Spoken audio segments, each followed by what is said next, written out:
In this coaching session that happened during one of our public Q&As, we meet a man who's having a hard time getting over a breakup.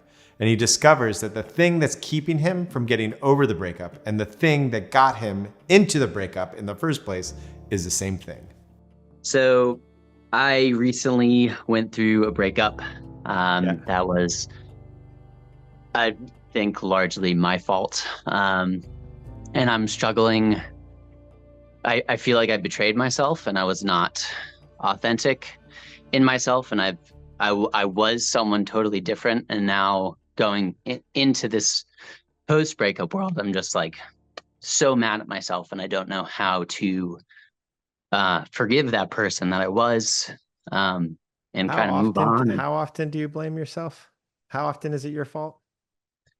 A lot, probably. Yeah. How is that not your fault? Um, How is it not your fault that it's always your fault? That you're always blaming yourself? I'm not sure. If I could give you a choice, at the end of this call, you could realize how to forgive yourself for fucking up this relationship, or you could realize how to stop blaming yourself for everything. What would you choose? Forgive myself. And what makes it important to you to make sure that you keep blaming yourself for shit? Because I'm mad at myself for my actions. Um, Yeah. So why is it important for you to continue to be mad at yourself for actions, future and past? Like what do you get from that? I guess I can keep that alive a little bit because if I let that go, then I kind of let go the relationship, in a way. Cool. Cool. Yeah. You see it? Do you see the trap that you just set for yourself? Like I see the emotion starting to come, so maybe you see it. Yeah. I feel like this is just like the state I've been in for like the last month, um, where I just can't. I can't. Like I know I have highs and lows, and I just can't.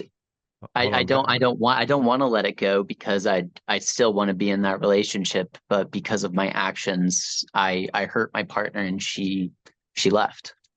Yeah. Um, but I don't want to let that go, so I don't want to forgive myself. Right.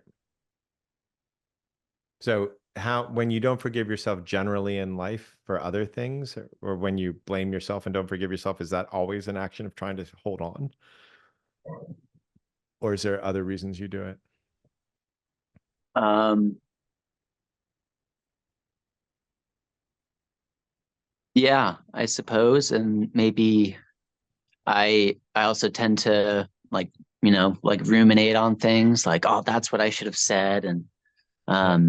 like I could have done this and that would have been so much better. Like I want to Yeah. like I could have treated that patient better. I could have shown up for my friend better. And I keep harping on those things because if Yeah. I stay with those things, then maybe I can not make that mistake again.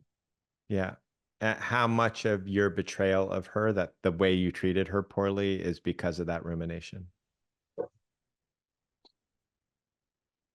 A lot of it, Okay. all of So it. yeah. Okay, there's the Yeah. trap. So the thing you're ruminating, that kind of beating yourself rumination, is the thing that's causing you to create the things that you ruminate about. Okay. Yeah.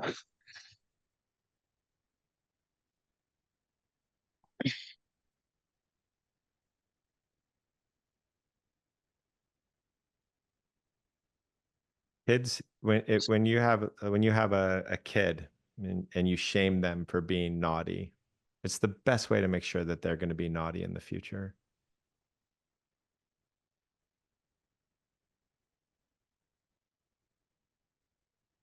So Shame yourself for drinking, and it's the best way to continue drinking.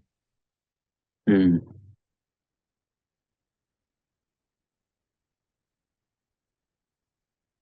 Yeah, I think the word shame, I think, rings through because I can be really hard on myself, and judgmental of myself for not being perfect, not doing what I need to do. Like you say, drinking. Like, oh, I shouldn't have drank those beers last night or something. Yeah. Like, Yeah. hurt You're myself for addicted that. to the shame more than anything else, I think, sir. Yeah, yeah. Right.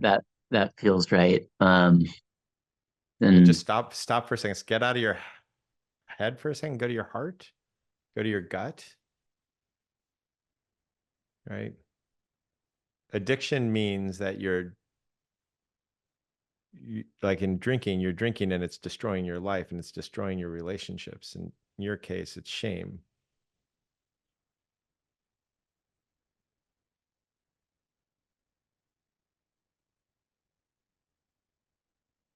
So what's the antidote to shame? What do you do when you've got like the shame hangover that you currently have? support, love, Yeah. uh, Yeah. Yeah. acceptance. Let's do love. Here, Okay. first let's do a visceral thing in your body. Feel the shame in your body. You hurt this woman, she left. And now on a completely somatic level, I just want you to feel the exact opposite of that feeling.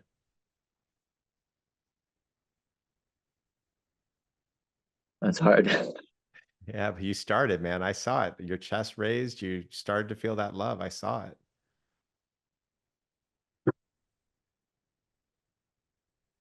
Yeah. So let's just call it love and just love yourself for a minute. Love her.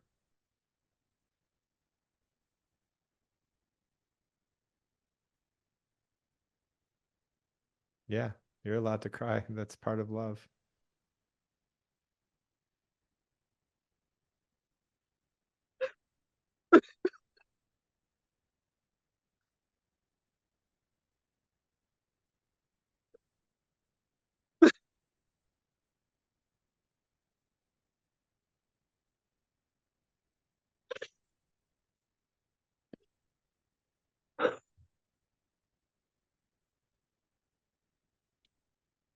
So what you're going to want to do right now is shame yourself for crying in front of all these people. Yeah, I feel that.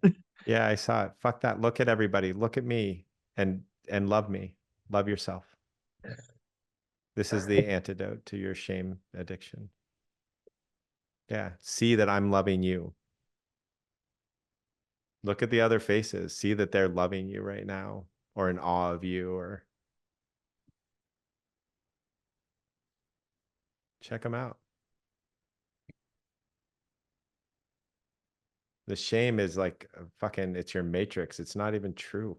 Like there's like nobody thinks you have anything to be ashamed of.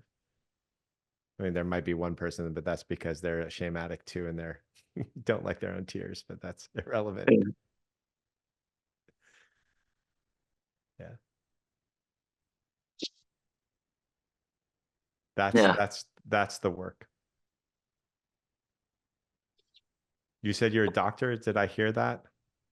Physical therapist, the doctor, yeah. Physical therapist, right? Okay. So this is the physical therapy for the heart. You know, you're stretching that self-love muscle. Yeah. And when you do, what's going to happen is what just happened here. Like, so when you stretch a muscle, you get like some reaction, you get some tension, you get some shaking. That's all part of it. Same thing when you show up with love, everything that's unloved comes to the surface, like the sadness, and it's all going to move.